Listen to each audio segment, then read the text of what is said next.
Video में जो है हम लोग केंद्रीय विद्यालय का जो है सीतापुर रीजन का कक्षा 8 का विषय हिंदी का जो है द्वितीय जो है सर्वाधिक परीक्षा करने वाले हैं। ठीक है, मतलब पीरियोडिक टेस्ट सेकेंड। ये जो सत्र है 2024-25 का है। अभी कल ही इसका एग्जाम पूरा हुआ था इस वाले रीजन में। तो मुझे एक बच्चे ने जो है ये मेल करके भेजा है। ठीक है, तो मैं आपको करा देता हूँ, क्योंकि देखो जो सारा केंद्रीय विद्यालय रहता है उसका सेम ही पैटर्न रहता है। ठीक है बच्चों, अब देखो अगर आप इस क्वेश्चन का जो है पीडीएफ डाउनलोड करना चाहते हैं तो डिस्क्रिप्शन में लिंक दिया गया है, नहीं तो कमेंट सेक्शन में पिन कर देते हैं। चलो, अब जो है हमें क्या करना है, दिए गए गद्यांश को ध्यान पूर्वक पढ़ना है। इस गद्यांश को ध्यान पूर्वक पढ़ो और फिर हमें सही उत्तर करना है। ठीक है, तो पढ़ते हैं बच्चों। बातचीत करते समय हमें शब्दों के चयन पर विशेष ध्यान देना चाहिए। जब हम लोग बातचीत करें तो शब्द का विशेष ध्यान रखें, क्योंकि सम्मानजनक शब्द व्यक्ति को उदात्त एवं महान बनाते हैं। मतलब कि अगर आप सम्मानजनक शब्द बोलोगे तो लगेगा दूसरे को कि हाँ भाई अच्छा व्यक्ति है, महान व्यक्ति है। बातचीत को सुगम एवं प्रभावशाली बनाने के लिए सदैव प्रचलित भाषा का ही प्रयोग करना चाहिए। मतलब कि अगर मान लो आपको अच्छा बातचीत करना है, बातचीत आपका प्रभावशाली रहे, तो जो अभी भाषा चल रहा है, जैसे अभी हिंदी भाषा चल रहा है, कुछ लोग इंग्लिश में भी बात करना पसंद करते हैं, तो उसमें करना चाहिए। अत्यंत साहित्यिक एवं क्लिष्ट भाषा का प्रयोग से कहीं ऐसा न हो कि हमारा व्यक्तित्व चोट खा जाए। मतलब कि भाई जैसे किताबों में कैसे लिखा रहता है, जैसे ये पैसेज है, बड़ा साहित्यिक भाषा एकदम जैसे किताब में लिखा रहता है, वैसा जो है अगर आप भाषा का प्रयोग करेंगे तो आपका जो व्यक्तित्व है वो लो दिखेगा, अच्छा नहीं दिखेगा। बातचीत में केवल विचारों का ही आदान नहीं होता, मतलब विचार ही आदान प्रदान नहीं होता, बल्कि व्यक्तित्व का भी आदान प्रदान होता है। मतलब कि आपका कैसा पर्सनैलिटी है, आपका कैसा रहन सहन, आपका क्या इंटरेस्ट है, ये भी उनको पता चलता है। अतः शिक्षक वर्ग को शब्दों का चयन सोच समझ कर करना चाहिए। इसलिए जो हम लोग शिक्षक हैं, हमें जो है अपने शब्द का चयन जो है अच्छे से करना चाहिए, सोच समझ के करना चाहिए। शिक्षक वास्तव में एक अच्छा अभिनेता होता है, जो अपने व्यक्तित्व, शैली, बोलचाल और हाव भाव से विद्यार्थियों को ध्यान अपनी ओर आकर्षित करता है ना। मतलब कि हम लोग जो है एक अभिनेता टाइप के होते हैं। अपना जो है पर्सनैलिटी से कैसे हम लोग बोलते हैं, क्या हमारा बोल चाल है, क्या हमारा हाव भाव है, इससे जो है हम आप लोग का ध्यान खींचते हैं, आकर्षित करते हैं और उन पर अपनी छाप छोड़ते हैं, है ना। आपको कुछ याद होगा कि आप कोई टीचर आपके स्कूल में होगा जो अब चला गया होगा, लेकिन आपको अभी तक वो टीचर जो है याद होगा, क्योंकि वो आपको जो ऊपर जो है वो छाप छोड़ चुके हैं। ठीक है, चलो अब इसका जो है क्वेश्चंस जो है वो कर लेते हैं। ठीक है, देखो इसका जो है मैं ग्रीन कलर से कर रहा हूँ। शिक्षक होता है बच्चे, शिक्षक क्या होता है, तो शिक्षक जो है एक अभिनेता होता है ना। अगला, बातचीत में किस प्रकार की भाषा का प्रयोग करना चाहिए, तो बातचीत में जो है प्रचलित भाषा का प्रयोग करना चाहिए, जो अभी प्रचलन में है। शिक्षक वर्ग को बोलना चाहिए क्या, सोच समझ कर जो है वो बोलना चाहिए।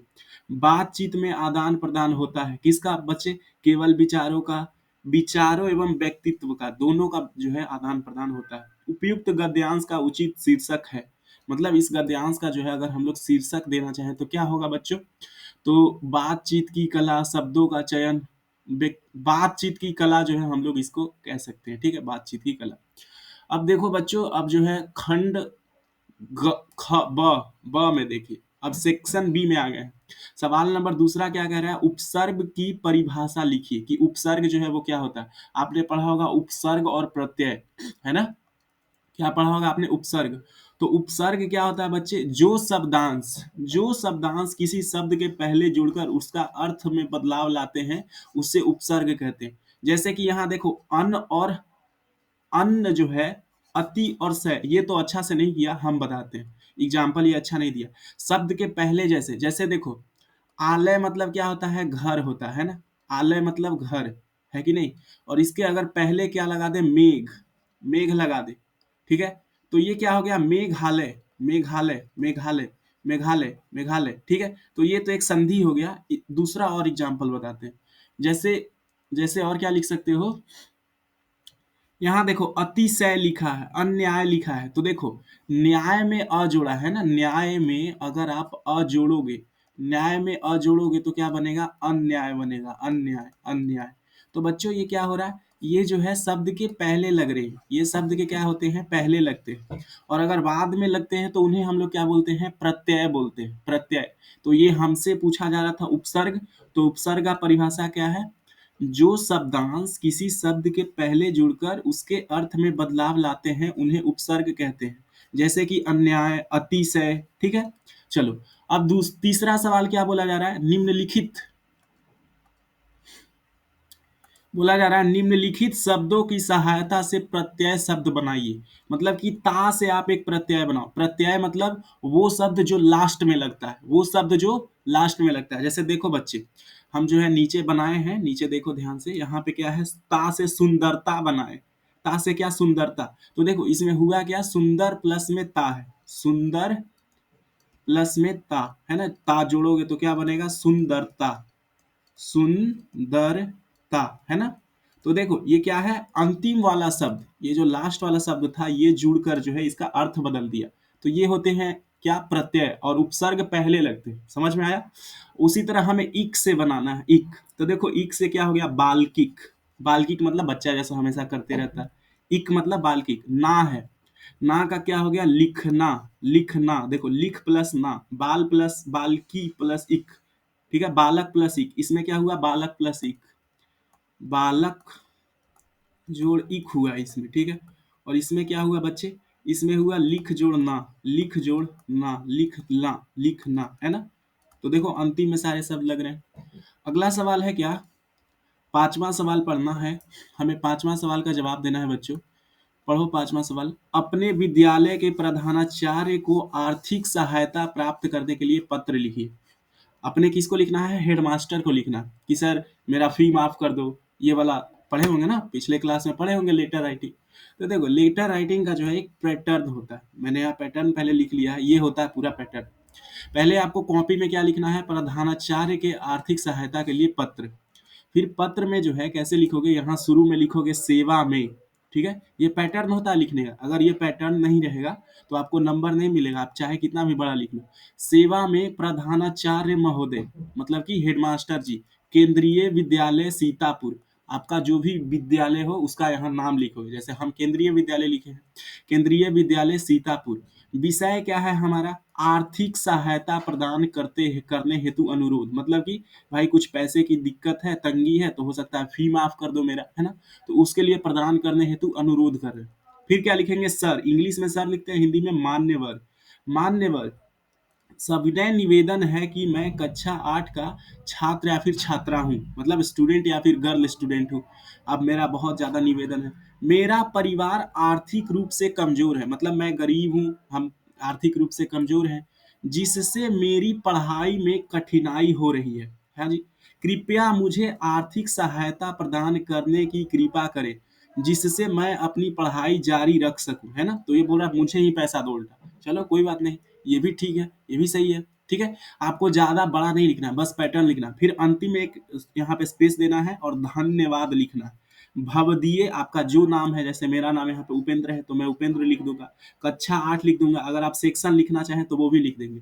तो इसमें नंबर इसके मिलते हैं, पहले आपको इसके जो है 2 नंबर मिलेंगे, इसके 1 नंबर मिलेंगे, ठीक है। इसके जो है वो 2 नंबर मिलेंगे और इसके जो है वो 1 नंबर मिलते हैं। तो अगर आप इस पैटर्न में लिखोगे बच्चों, तब जो है आपको नंबर लिखेंगे। पहले क्या लिखना है, ये वाला चीज, सेवा में प्रधानाचार्य महोदय, विद्यालय का नाम, फिर विषय लिखना है, फिर ये मान्यवर करके इंट्रोडक्शन देना, आपका प्रॉब्लम क्या है, और फिर जो है कंक्लूड कर देना है, ऐसे करके, ठीक है। आई होप आपको याद हो जाएगा। अब देखो इस पे भी आप लिख सकते थे नववर्ष का शुभकामना पत्र, लेकिन हम वही सोचे इजी होगा। अब देखो छठा सवाल है, निम्नलिखित में से किसी एक विषय पर अनुच्छेद लिखना है हमें। तो हम जो है यहाँ परिश्रम का महत्व पे जो है अनुच्छेद जो है वो लिखते हैं, ठीक है। परिश्रम का महत्व, परिश्रम से ही सफलता मिलती है, मतलब बिना मेहनत किए जो है आप सक्सेसफुल नहीं हो सकते हैं। आपको अगर सफल होना है तो परिश्रम करना पड़ेगा, बिना मेहनत के कोई भी व्यक्ति सफल नहीं हो सकता। एक किसान खेत जोतता है तभी अनाज उगता है ना। जब एक किसान खेत जोतता है तभी अनाज उगता है, उसको परिश्रम करना पड़ता है। एक छात्र परिश्रम करता है तभी अच्छे अंक प्राप्त करता है। आप एक छात्र हैं, हम एक टीचर हैं, हम भी एक छात्र हैं, ठीक है। तो हम अगर परिश्रम करेंगे तभी मेरे को अच्छा अंक मिलेगा। जो लोग मेहनत से डरते हैं वे जीवन में आगे नहीं बढ़ सकते। अब जो लोग आलसी होते हैं, जो लोग मेहनत नहीं करना चाहते, मेहनत से डरते हैं, वो लोग जीवन में जो है आगे नहीं बढ़ सकते, जहाँ हैं वहीं पे रह जाते हैं या फिर उससे भी पीछे चले जाते हैं। इसलिए हमें हमेशा परिश्रम करना चाहिए और धैर्य रखना चाहिए, है ना? तो ये रहा हमारा क्या, परिश्रम का महत्व। ठीक है, इतना छोटा भी लिखोगे तो चल जाएगा। क्यों भाई? क्योंकि देखो ये क्या है, मैंने टाइप किया है। जब आप कॉपी में लिखोगे ना तो ये एक पेज भर जाता है, इतना ही। समझ रहे हो? चलो। और ये ऊपर से 5 ही नंबर का है, ज्यादा लिखने का जरूरत भी नहीं है। चलो, अगला है खंड ग। अब जो है ये आपका लिटरेचर से सवाल आया है। क्या है बच्चे? दिए गए काव्यांश को पढ़कर पूछे गए प्रश्नों का उत्तर लिखिए। नीचे जो है क्या है, एक काव्य का अंश है ना? तो पढ़ते हैं, ये कबीर द्वारा लिखा गया है। जाति न पूछो साध की, पूछ लीजिए ज्ञान। मतलब कि यहाँ साध मतलब है साधु। कोई भी साधु है तो उसका जाति मत पूछो। जैसे कोई टीचर भी साधु हो सकता है, कोई बहुत बड़ा आदमी भी साधु होता है जिससे आप कुछ सीख सकते हो, तो उसका कुछ भी, छोटा आदमी भी साधु हो सकता है। उसका जाति नहीं पूछना चाहिए, उसका पूछ लीजिए ज्ञान, कि उसका ज्ञान कितना है, उससे क्या सीख सकते हैं। मोल करो तलवार का, पड़ा रहने दो म्यान। मतलब कि कोई भी आदमी है तो उसका जो, यहाँ तलवार, तलवार से मतलब है कि उसका ज्ञान का मोल करो। उसका बाहरी दिखावा, जाति क्या है, ये सब से उसको कोई लेना देना नहीं है, वो कौन है। ठीक है, इससे ये दर्शाया जा रहा है, ये एक ये जो है क्या है, बताया जा रहा है तलवार के माध्यम से। मोल करो तलवार का, पड़ा रहने दो म्यान, है ना? म्यान ऊपर वाला रहता है, तो उसको बाहरी दिखावे को रहने दो। तलवार का मेन क्या है, धार। तो ज्ञान का जो है वैल्यू करना चाहिए। आवत गारी एक है, मतलब कि मान लो दोस्त में लड़ाई हो गया, अब उसने आपको एक गाली दिया। उलटत होई अनेक, अब उसने एक गाली दिया, आप जो है 20 गाली दे दिए, है ना? तो एक गाली आया और आपने जो है 20 गाली दे दिया, तो ये क्या हुआ, एक गाली आया था, आपने उल्टा बहुत सारा गाली दे दिया। कह कबीर नहीं उलटिए, वही एक ही एक। और अब कबीर क्या कहते हैं कि अब उसने गाली दिया तो आप जो है उल्टा गाली उसको मत दो। तो जो गाली उसने दिया वो अब एक ही गाली रहेगा ना, एक ही रहेगा। तो ये जो है इसका मतलब है इसका। ठीक है, अब कितना आप समझे, ये जो है सवाल के माध्यम से हम देखते हैं। ठीक है, साधु का महत्व निम्न में से किस चीज से है? किस चीज से भाई? तो उसके ज्ञान से है। तलवार का मोल करने से कविता का क्या आशय है? क्या आशय है भाई? महत्व की बात अपनाओ और आसार बातों को छोड़ो, है ना? यही महत्व है ना? जो महत्व की बात है उसको अपनाओ और जो बेकार चीजें हैं उसको वही रहने दो, छोड़ दो। यही इसका मतलब है ना? चलिए, तलवार का महत्व होता है मयान का नहीं। मतलब कि तलवार का महत्व होता है मयान का नहीं। ये तो उसी का था ऑप्शन का। कबीर ने पहली साखी में किसका विरोध किया है? मतलब पहले पंक्ति में किसका विरोध किया था? तो वो जाति पाति का जो है वो उसका विरोध करते थे, वो इसके समर्थक नहीं थे। ठीक है, अब देखो आगे है, यदि कोई हमें गाली दे तो हमें क्या करना चाहिए? तो क्या करना चाहिए भाई? तो चुप रहना चाहिए, है ना? ऊपर लिखा गया है, गाली जो है उल्टा नहीं देना चाहिए। गाली एक कब रह सकती है? मतलब अगर कोई एक गाली दे तो वो एक ही कब रह सकता है? तो जब जो है हम बदले में कोई गाली ना दे, है ना? यदि हम गाली को ना उल्टे, है ना, ना उल्टे, फिर उल्टे तरीके से हम भी दे इधर से। ठीक है, चलो अगला सवाल है हमारे पास, 8वां। निम्नलिखित प्रश्नों में से किन्हीं दो प्रश्नों का उत्तर लिखिए। ठीक है, हमें किन्हीं दो प्रश्न का जो है वो उत्तर लिखना है। यहाँ देखो, तो हम फर्स्ट वाले को पहले लेते हैं। क्या बोला जा रहा है?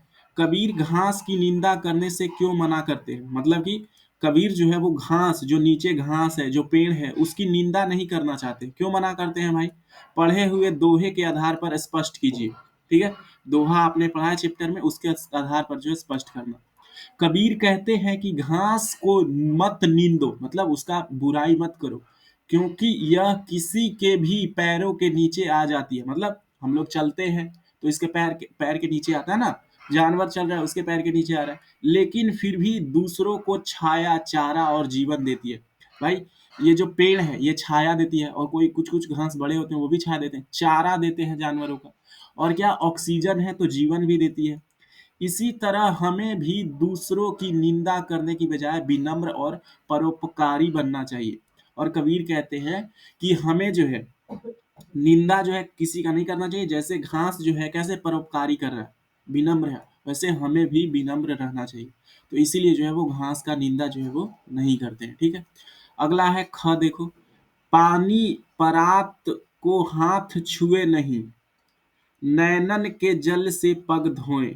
ठीक है, देखो यहाँ पे क्या हो रहा है, यहाँ पे जो है ये बात किया जा रहा है क्या, यहाँ कबीर ने दिखाया है, यहाँ कबीर ने दिखाया है कि लोग मूर्तियां की पूजा जो करते हैं, मूर्तियां की पूजा तो करते हैं लेकिन असली भक्ति का भाव नहीं रखते। असली भक्ति का भाव दिल से होता है, बाहरी दिखावे से नहीं। ये सही बात है कि पानी परात को हाथ छुए नहीं। देखो यहाँ क्या बोला जा रहा है कि जो हाथ है वो पानी को छू नहीं रहा है, फिर भी जो है नैन से जल, मतलब कि आंख से जो जल आ रहा है उससे जो है पग धोए जा रहे हैं भगवान के। तो यहाँ ये कहना चाहते हैं ये कि जो है हमें भक्ति करना चाहिए तो वो सिर्फ बाहरी दिखावे से नहीं करना चाहिए, मूर्ति की सिर्फ पूजा नहीं करना चाहिए। असली जो भक्ति भाव है वो हमारा दिल से होता है, बाहरी दिखावा से नहीं होता है, ठीक है। चलो अगला सवाल है द्वारिका। द्वारिका, हमें दो ही का जवाब देना था ना। हमें कितने का जवाब देने थे भाई, निम्न में से किन्हीं दो प्रश्न का उत्तर लिखिए। ठीक है, अगर आप चाहें तो इसको भी कर लीजिए जिनको करना था ग। ठीक है, हम दो का जवाब दे चुके हैं, 9 मार्क। निम्नलिखित प्रश्नों में से किन्हीं दो के उत्तर दीजिए, फिर देखो फिर से दो का ही उत्तर देना है। चलो तो यहाँ देखो हम क सवाल आपके लिए छोड़ दे रहे हैं, अगर जिसको अच्छा लग रहा है जंजीरों द्वारा उस समस्या का इशारा क्या कर रहा था ये आप करो, मैं ख कर रहा हूँ साइकिल वाला। ये इजी भी है अच्छा भी है। साइकिल आंदोलन से पुडुकोट्टई की महिलाओं के जीवन में कौन कौन से बदलाव आए।